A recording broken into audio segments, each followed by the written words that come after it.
तो चलिए आज के इस दिलचस्प एक्सप्लेनर में सीधे मुद्दे पर आते हैं। हम एक ऐसे शानदार और थोड़े बेतुके सामाजिक राजनीतिक व्यंग्य पर बात करने वाले हैं जहां अलौकिक शक्तियों का सीधा टकराव हमारे स्थानीय प्रशासन से होता है।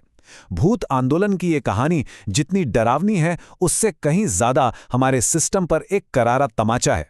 तो आइए इस अनोखी कहानी के स्रोत को गहराई से समझते हैं। अब जरा इस स्थिति की कल्पना कीजिए। इंसान सोचता है कि कम से कम मरने के बाद तो शांति मिलेगी, है ना? लेकिन क्या हो अगर वहां भी सिर्फ गंदगी और बदबू मिले? ये नैरेटिव ठीक उसी ब्रेकिंग पॉइंट की बात करता है जहां आत्माएं अपने ही विश्राम स्थल की दुर्दशा देखकर पूरी तरह से तंग आ चुकी हैं। ये एक बड़ा ही अनोखा नजरिया है कि कैसे एक खराब प्रशासन सिर्फ जीवित लोगों को ही नहीं बल्कि मृतकों को भी रुला सकता है। अब आते हैं इस कहानी के पहले हिस्से पर, जो है स्वच्छता की समस्या। दिलचस्प बात यह है कि इस कहानी की शुरुआत सीधे भूतों से नहीं होती, बल्कि ये शुरू होती है हमारी और आपकी उस रोजमर्रा की कुंठा से जिसे हम सबने कभी ना कभी महसूस किया है। सीन खुलता है गांव वालों की एक तीखी बहस से। आसपास की दुकानें कचरे से अटी पड़ी हैं, चूहे खुलेआम दौड़ लगा रहे हैं और बुनियादी साफ सफाई का नामो निशान नहीं है। सवाल वही पुराने हैं, कचरा कौन उठाएगा? इस भयानक बदबू का क्या होगा? ये बिल्कुल किसी भी उस मोहल्ले की कहानी लगती है जहां प्रशासन पूरी तरह से सो रहा हो। और इसी बीच यह आवाज गूंजती है, सफाई कर्मचारियों को बुलाओ, बदबू बर्दाश्त के बाहर है। लोग परेशान हैं, लगातार शिकायतें कर रहे हैं, लेकिन कोई सुनने वाला नहीं। एक बेहद ही निराशाजनक माहौल बन चुका है।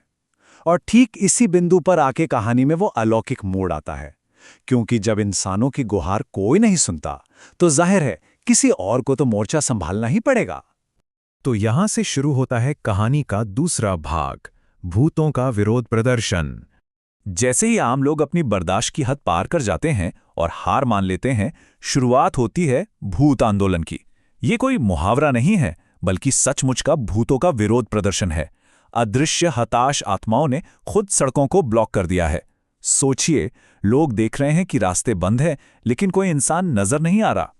इस कहानी ने एक आम राजनीतिक धरने को जिस तरह से पैरानॉर्मल एंगल दिया है, वो वाकई बहुत ही रचनात्मक और गहरा व्यंग्य है। यहाँ इस पूरी कहानी का मुख्य व्यंग खुलकर सामने आता है। भ्रष्ट अधिकारियों ने किसी के साथ भेदभाव नहीं किया है। उन्होंने जीवित और मृत दोनों की दुनिया को बराबर नजरअंदाज किया है। एक तरफ जीवित दुनिया में बदबूदार दुकानें और टूटी सड़कें हैं, तो दूसरी तरफ आत्माओं की दुनिया में उपेक्षित पड़ी मशानी यानी शमशान घाट। मृतकों को भी मरने के बाद शांति नसीब नहीं हो रही, क्योंकि उनके हिस्से की जगह में भी सफाई नहीं है। अपनी बात मनवाने के लिए ये आत्माएं कोई हवाई काम नहीं करती, बल्कि इंसानों की ही तरह एक बेहद संगठित 3 चरणीय राजनीतिक कार्य योजना बनाती हैं। पहला कदम सड़कों को ब्लॉक करना, दूसरा एक राजनेता को पकड़ना और तीसरा एक साफ शमशान घाट की मांग करना।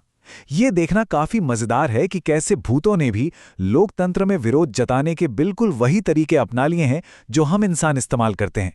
चलिए अब तीसरे भाग की ओर बढ़ते हैं, जहां भ्रष्ट मंत्री को पकड़ा जाता है। अब इन भूतों को चाहिए था तुरंत समाधान, इसलिए उन्होंने स्थानीय कर्मचारियों के चक्कर काटने के बजाय सीधे बॉस को पकड़ने का फैसला किया। और फिर न्यूज चैनलों पर यह अजीबोगरीब ब्रेकिंग न्यूज फ्लैश होती है, भूतों ने मंत्री को पकड़ा।